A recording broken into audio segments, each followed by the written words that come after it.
questions 1 through 10 of the 2000 grade 11 Fermat math contest. The sum 29 plus 12 plus 23 is equal to.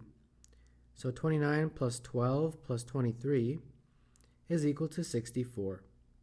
But they have not given 64 as an answer. They've given different numbers, and we have to figure out which one matches. So 6 to the power of 2 is 36. 4 to the power of 4 is 256. 8 to the power of 8 is a big long number, 16,777,216. 64 to the power of 0 is 1. And 2 to the power of 6 is 64. So the answer to number 1 is E. In the following sequence of 5 arrows, they repeat themselves continuously. What arrow will be in the 48th position? So this is the first position, second, third, fourth, and fifth position. And then it'll be 6th position, 7th position, 8th position, 9th, and 10th, like that. So notice every time that the position is a multiple of 5, it will look like this. So 15, 20, the 25th position, and so on. And if you get sufficiently close to 48, the 45th position will also look like that. So this will be the 46th position, 47th, and finally 48th. So this is the shape that the arrow will look like in the 48th position. So the answer is C. A farmer has 7 cows, 8 sheep, and 6 goats. How many more goats should be bought so that half of her animals will be goats? So they want half of her animals to be goats. So they want the goats to represent a half. So currently she has 6 goats. So she will have to buy X more, because we don't know. And the total, when she buys X more goats, of all her animals will be 7 plus 8 plus 6 plus X, like that. And now you just solve, cross multiply, and you'll get 12 plus 2X. This just gives you 7 plus 8 plus 6 plus X. And then the X goes over to the other side. And if you add up all the numbers, you'll get 21 minus 12, and therefore X is equal to 9. So 3 is D. The square of 9 is divided by the cube root of 125. What is the remainder? All right, so the square of 9 is 81, and the cube root of 125 is 5.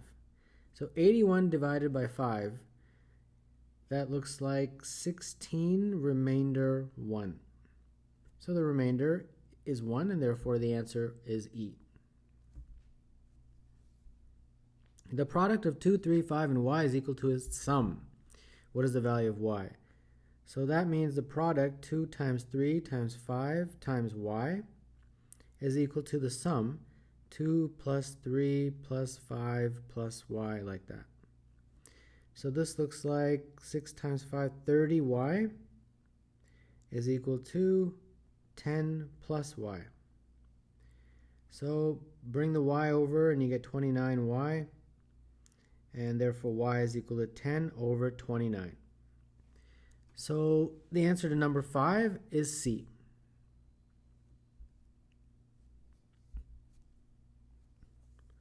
A student uses a calculator to find an answer, but instead of pressing the square key, presses the square root key by mistake. The student's answer was 9. What should the answer have been?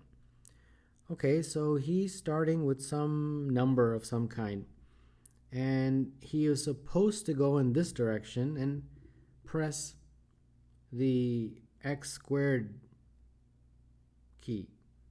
Or I guess since we're using x, I can just use x. I prefer using n, but no big deal. So he's starting with some number, and he's supposed to go in that direction and press x squared. But instead, unfortunately, he presses the square root key and ends up with a 9. So what we want to figure out is, what is this? Well, first we have to go back from square root of x to x. So that means x was 81. Correct?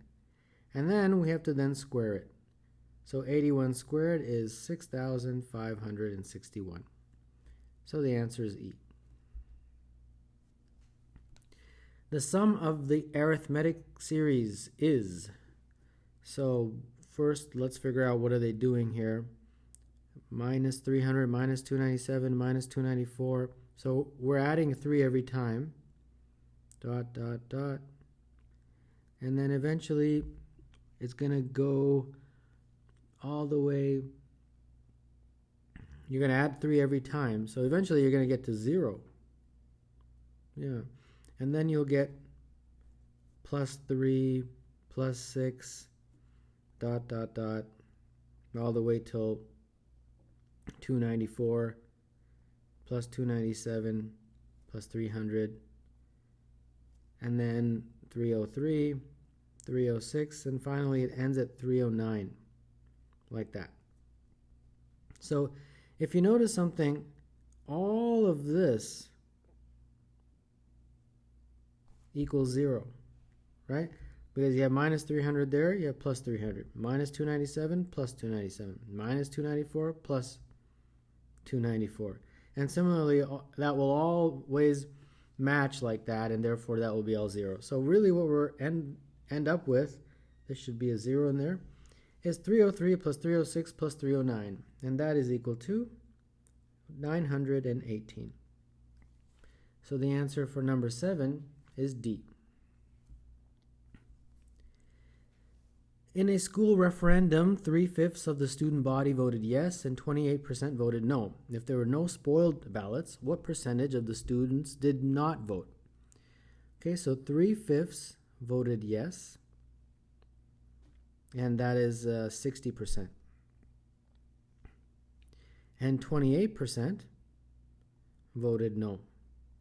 So we have to figure out how many did not vote. Well, the total, of course, is going to be 100. So to figure out this box, what goes in there, 100 minus the ones that voted yes, minus the ones that voted no. And this is equal to 12. So 12% of the student body did not vote. And that would be 8 is D. The numbers 6, 14, x, 17, 9, y, and 10 have a mean of 13. What is x plus y? So the mean, which is the average, is obtained by adding all the numbers and then, of course, dividing by how many numbers there are. So we have 1, 2, 3, 4, 5, 6, 7 of them. And they've told you that is 13. So now we can solve for this. This looks like 20 plus 17 plus 9 plus 10. So that's 56 plus x plus y is 7 times 13 when you cross multiply, and that becomes 91. So x plus y is 91 minus 56, which is 35. And that's all they are asking for. So number 9 is E. If this big long equation equals each other, then x is equal to. So let's solve this. Let's not make any mistakes. That's probably the biggest pitfall in these kinds of questions. Missing a exponent or missing a bracket, things like that.